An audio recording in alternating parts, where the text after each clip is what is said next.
അദാനിക്ക് അവരുടെ ഓഹരിക്ക് അത്രയും വിലയുണ്ടെന്ന് ചിത്തരഞ്ജൻ എങ്ങനെ അറിഞ്ഞു? എനിക്കറിയില്ല അത്രയും ഓഹരി വിലയുണ്ടെന്ന്. ചിത്തരഞ്ജൻ എങ്ങനെ അറിഞ്ഞു?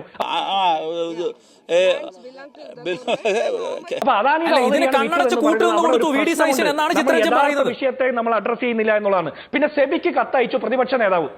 ചിത്തരഞ്ജൻ അങ്ങനെ എന്തും വേണമെങ്കിൽ പറയില്ല. പേര് ചിത്തരഞ്ജൻ എന്നായതുകൊണ്ട് എന്തും പറയുന്നത് ഞാൻ അങ്ങനെ അംഗീകരിച്ചു തരണമെന്നുണ്ടോ? പ്രതിപക്ഷ നേതാവ് പിണറായി വിജയൻ സെബിക്ക് കത്തയച്ചതിന്റെ കത്തയച്ച പേപ്പറിന്റെയും സ്റ്റാമ്പിന്റെയും കാശ് പോയതല്ലാതെ ഒരു കാര്യവും നടക്കാൻ പോകുന്നില്ല.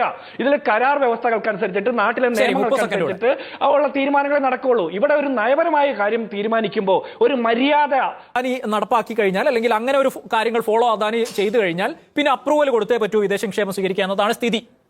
ശ്രീ ചിത്തരഞ്ജൻ, അപ്പൊ നിങ്ങൾ ഈ കാണിക്കുന്ന വിമർശനമൊക്കെ വെറും രാഷ്ട്രീയമാണോ? ആ പാടത്ത് വയ്ക്കാനുള്ള കോലം ശരിയായോടാ? ഇല്ല സർ. എന്നാ ഇനി വേണ്ട. ഇവിടെ ഒരു പുതിയ കോലം വന്നിട്ടുണ്ട്, വെച്ച് നോക്ക്. അല്ല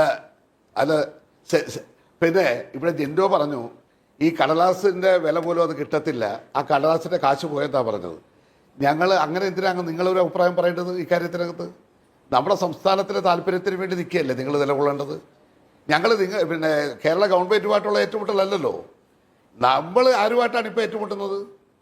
ഞങ്ങൾ ആഗ്രഹിക്കുന്നത് കേരള സർക്കാരും നമ്മളും എല്ലാം കൂടെ നിന്നിട്ട് നമ്മുടെ നാടിന്റെ താല്പര്യം സംരക്ഷിക്കണമെന്നാണ്. ഞാൻ ചോദിക്കട്ടെ, നിങ്ങൾ ഈ പറഞ്ഞല്ലോ ഞങ്ങൾ ഇതിനെ നിയമപരമായും രാഷ്ട്രീയമായി നേരിടാൻ തന്നെയാണ് തീരുമാനിക്കുന്നത്. നിങ്ങൾ ഉദ്ദേശിക്കുന്ന നിലയിൽ അദാനി ഗ്രൂപ്പിന് ഇഷ്ടത്തിന് ഈ വിഴിഞ്ഞം കൊടുക്കാമെന്നും അവർ പറയുന്ന നിലയിലേക്ക് അവരുടെ ഓഹരി കൊടുക്കാമെന്നും ഒക്കെ ധരിച്ചാൽ അതൊന്നും ഇവിടെ ചെലവാകാൻ പോകുന്നില്ല. അദ്ദേഹം ബോധപൂർവ്വം വിട്ടുകളഞ്ഞ അല്ലെങ്കിൽ അത് വിശേഷിക്കാത്തൊരു കാര്യമുണ്ട്. ഞാൻ ചോദിക്കട്ടെ, ദിവ്യ എസ് അയ്യർ എന്ന് പറയുന്ന ഉദ്യോഗസ്ഥയുടെ അവര് CPM ഇടതുപക്ഷമൊന്നും അല്ലല്ലോ, ആണോ? അല്ല, ഞാൻ ചോദിക്കട്ടെ, അല്ലല്ലോ. ഇദ്ദേഹം മുഖ്യമന്ത്രി പറഞ്ഞത് എന്താണ്? എന്റെ രാഷ്ട്രീയ ഗുരുനാഥൻ, എനിക്ക് ആരുപോലും സംരക്ഷിച്ച് ഇവിടം വരെ എത്തിക്കാൻ വലിയ പങ്ക് വഹിച്ച ആളാണ് ആര്? പരേതനായ G. കാർത്തികൻ. അദ്ദേഹത്തിന്റെ മകനാണല്ലോ ശബരിനാഥൻ, കോൺഗ്രസിന്റെ നേതാവ്. ഇങ്ങനെ എന്തെങ്കിലുമൊക്കെ പറയുമ്പോഴേ എന്റെ മനസ്സിനൊരു സന്തോഷം ഉണ്ടാവും. ശബരിനാഥന്റെ ഭാര്യയാണല്ലോ ദിവ്യ എസ് അയ്യർ. എന്ത് കുഴപ്പത്തിന്റെ പേരിലാണ് അവരെ മാറ്റിയത്?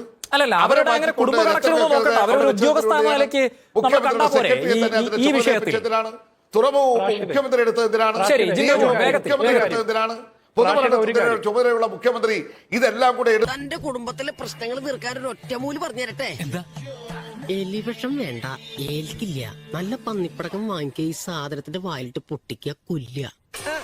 തന്റെ കൈപ്പാങ്ങനെ ഉദ്യോഗസ്ഥരെ വെച്ചുകൊണ്ട്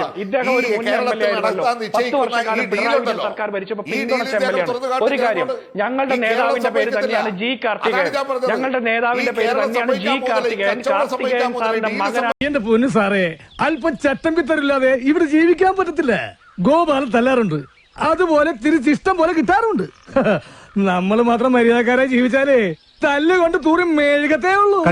ശബരിനാഥൻ ഞങ്ങളുടെ നേതാവാണ്. ശബരിനാഥൻ എന്ന് വെച്ചിട്ട് ശബരിനാഥന്റെ ഭാര്യയെ എല്ലാ സ്ഥലങ്ങളിലും ആ പരിഗണനയോടുകൂടി തന്നെ ഇരുത്തണമെന്നുള്ളത് ഞങ്ങളുടെ തീരുമാനമല്ല.